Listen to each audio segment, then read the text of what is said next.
Olá pessoal, sejam todos muito bem-vindos. Eu sou o Marcos Simões e hoje nós vamos dar continuidade aos nossos vídeos sobre depressão. A temática hoje é falar sobre os padrões relacionais, principalmente quando a gente fala das crianças, como é que uma depressão se forma, por que será que ela se forma. Então nós vamos estudar esses aspectos, como é que a criança interage com sua realidade, com sua família e o que isso pode ocasionar, ok? Vamos nessa então? O primeiro ponto a gente falar aqui é sobre a perda do objeto amado. O depressivo ele tem o objeto, assim como nós vimos, que não necessariamente pode ser uma pessoa, mas que esse objeto, uma vez que ele faz falta, o depressivo ele passa então a se sentir mal, como se ele fosse o responsável por esse objeto não existir. Então existem vários estudos hoje que buscam essa informação. Como é que se deu a depressão, como é que isso se procede na infância das crianças e o quanto isso influencia no dia a dia. Nós falamos então do estudo sobre a distimia. O que seria essa distimia? Seria uma tristeza crônica, aquela tristeza que persiste, também seguida aí de sintomas como irritabilidade, como falta de interesse em viver ou fazer as suas atividades do dia a dia. Então são esses estudos que fazem os autores buscarem por qual motivo ele se formou. E um dos pontos que nós temos que elencar aqui também são os primeiros anos de vida. Os primeiros anos de vida são fundamentais para esse aspecto de formação da depressão. Por quê? Porque muitas coisas podem acontecer e quando nós falamos disso, nós falamos das experiências vividas pelas crianças, principalmente ali nos primeiros momentos, nos primeiros meses em que ela começa a ter uma interação com a realidade. Então, podem existir experiências que num contexto muito comum familiar é algo comum, como por exemplo, um dos cuidadores, que seria aí um objeto amado, por exemplo, naquele momento ele não estar ali. Então, essa ausência, dependendo de como ela é interpretada pela criança, ela pode aí depois desencadear um certo estado depressivo. Então, nós podemos ter contato com famílias muito amorosas ou com famílias muito raivosas, mas tudo vai depender de como a criança experimenta esse momento e como ela interage com essas pessoas. Algumas crianças, elas podem viver aí com lares de familiares não confiáveis, como nós falamos, né, que são aquelas pessoas que realmente agem de uma forma ruim, agem com um comportamento ruim para a criança, mas ela em si não desenvolver esse aspecto depressivo, até mesmo por conta do próprio apego. Ela pode ser muito apegada ou não ser apegada. E isso vai ter uma importância muito grande no seu comportamento futuro. Assim como nós falamos do apego, nós podemos falar também no desvínculo. E um grande exemplo disso é o próprio peito materno. Uma vez o peito não estando, como é que essa criança vai interagir com a realidade uma vez que ele está faltando? Como é que a criança vai agir com essa falta? Será que ela vai entender ali que ela é incompleta? E sendo incompleta, então, ela vai ter esse pensamento, entre aspas, né, já que ela está construindo o seu ego, esse pensamento de que ela é uma criança ruim. Né? Então nós falamos aí de um processo de divisão do ego, da interação com a realidade entre coisas boas e coisas ruins. E nesse mesmo processo, entendendo na realidade o que é bom ou ruim, há também essa construção de um self mal, né? Um self ruim, um self que é prejudicial às outras pessoas, e a introjeção dessa informação entre boa e ruim pode ser direcionada para um comportamento futuro de uma pessoa depressiva. Então é muito importante entender essa dinâmica das crianças e seus cuidadores para também entender de onde se forma essa depressão, de onde a criança cria esse comportamento, cria esse modo de viver, essa forma de agir, que provavelmente vem desses padrões relacionais, desses comportamentos de infância e muito mais da própria criança ao interagir com a realidade do que propriamente de um fator específico que cause a depressão. Então, como comentado, uma criança que vive num lar muito amoroso, ela também pode aí desenvolver um comportamento depressivo. Uma criança que vive num lar que as pessoas não dão atenção para ela, ela tem um abandono muito grande, ela pode, por si, criar formas de conviver com essa realidade e não criar um comportamento depressivo. Então vai depender muito de como essa criança está interagindo com o seu ambiente, com sua família, com as pessoas que estão à sua volta. Outro ponto interessante também é quando há separações, quando lida-se com um abandono, quando a criança não encontra mais um dos objetos amados ali da sua realidade, né? E que às vezes um dos pais, ou o cuidador, ou quem estiver responsável por essa criança diz assim: tudo ficará melhor sem tal pessoa. Né? Para quem está dizendo isso, é muito fácil entender num contexto consciente, porque o adulto ou a pessoa que está falando essa frase para a criança tem uma percepção da realidade. Porém, a própria criança pode criar um consenso de que a culpa é dela.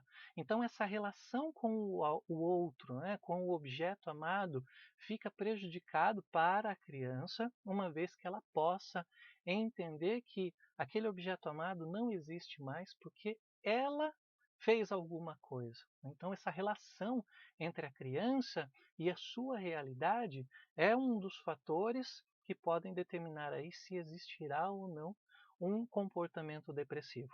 Outro ponto importante também são as críticas sobre o comportamento da criança, as críticas baseadas em incapacidade. Muitas vezes, em clínica, deparamos com essa palavra. As pessoas depressivas dizem que já ouviram, que são incapazes, que não têm condições de fazer determinadas coisas, que seus cuidadores falavam isso delas. Ou seja, ela acaba criando aí um hábito, né, ou uma crença de que ela de fato é uma pessoa que não sabe fazer as coisas, incapaz de conquistar coisas melhores. E isso vai sendo direcionado para o seu self, como se fosse uma voz sempre falando para ela ali que ela é uma pessoa que não tem capacidade de desenvolver projetos, de fazer as suas coisas, de desenvolver coisas novas. Então, o contexto familiar, nesse sentido, é importantíssimo para o desenvolvimento da criança. Uma família que está estruturada de uma forma a dar um suporte, a incentivar, a fazer essa criança entender a realidade, interagir com as outras pessoas de uma forma bastante positiva, também pode prevenir que essa criança desenvolva, então, um comportamento depressivo. Mas, lembrando mais uma vez que isso vai depender dessa relação, desses padrões relacionais e como a criança encara as suas experiências vividas. Porém, o papel da família é algo primordial, principalmente nos primeiros anos de vida, para que a criança possa se desenvolver, possa crescer e o quanto menos ela desenvolver um comportamento depressivo, menos isso vai afetar no futuro. Né? Então, a criança acaba aprendendo como agir, aprendendo como atuar, e se ela entender que aquele processo foi causado por culpa dela, isso no entendimento dela, é claro, isso pode depois se tornar algo que vem aí desenvolver comportamentos depressivos. Né? Então, aprender com a criança, fazer estudos relacionados a isso, dentro da clínica pesquisar como foi o passado dessa pessoa que está passando por um processo de depressão, auxiliar nesse andar sobre a tristeza que se instala nos dias atuais, vai fazer com que a pessoa passe a compreender por que ela tem esse comportamento. Né? E a interação entre adultos e crianças, né, entre crianças e adultos, ela passa a ser um fator muito importante. Por quê?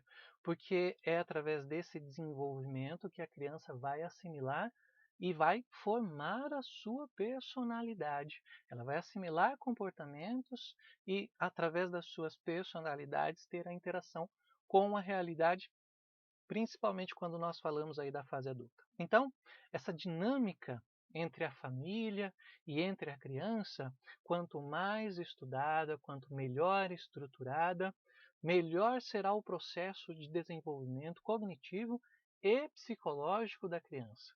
Isso não vai prevenir, de fato, que fatores depressivos sejam anulados, que eles não vão mais existir, mas vai prevenir que no futuro essa criança passe a desenvolver problemas sérios de depressão.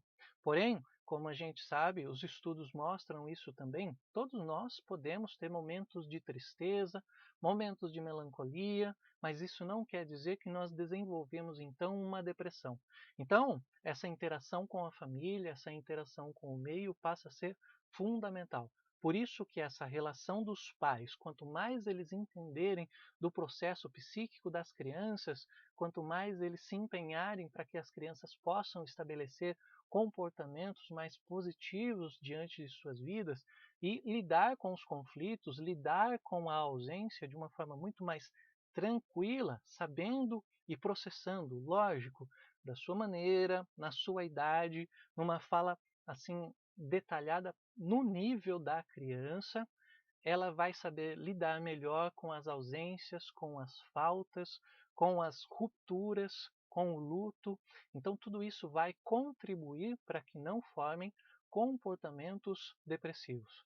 Nós vemos uma dinâmica social hoje em dia, a sociedade sofrendo muito com a questão da depressão, há uma instabilidade muito grande, um consumo muito grande de medicamentos, né? Porém, nós vemos aí cada vez mais as pessoas tomando medicamentos, mas não tratando aquilo de fato que causou uma situação ou aprendendo a lidar com os conflitos, com as rupturas, com as perdas, que de certa forma cessaria essa necessidade dos medicamentos. Então, essa dinâmica social da instabilidade, nós passamos aí por momentos instáveis, poderia ser minimizado, poderia ser reduzido, uma vez que as psicoterapias, como a psicanálise, por exemplo, pudesse ser utilizada num contexto de auxiliar o entendimento da realidade e essa relação com o mundo externo, a relação com as pessoas, com os seus sentimentos, para que se entenda melhor como agir em determinadas ocasiões. Tá?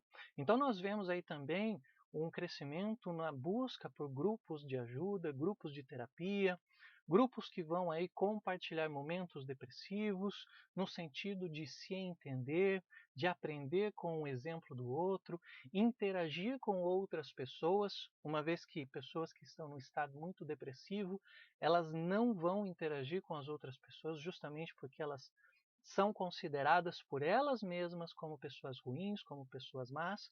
Então, essa interação com outras pessoas vem crescendo, né? Essa necessidade vem crescendo cada vez mais. Por quê? Porque as pessoas estão compreendendo que é necessário lidar com tudo aquilo que acontece. Ok? Bom, essa é a dica de hoje, mas me fala de você. Como que foi a sua infância? Já lidou com um abandono? Já lidou com uma perda? E te trouxe muita tristeza? Me conta aí nos comentários, como é que foi a sua infância e essa relação com a sua família? Me conta aí. Essa é a dica de hoje, um abraço e até a próxima.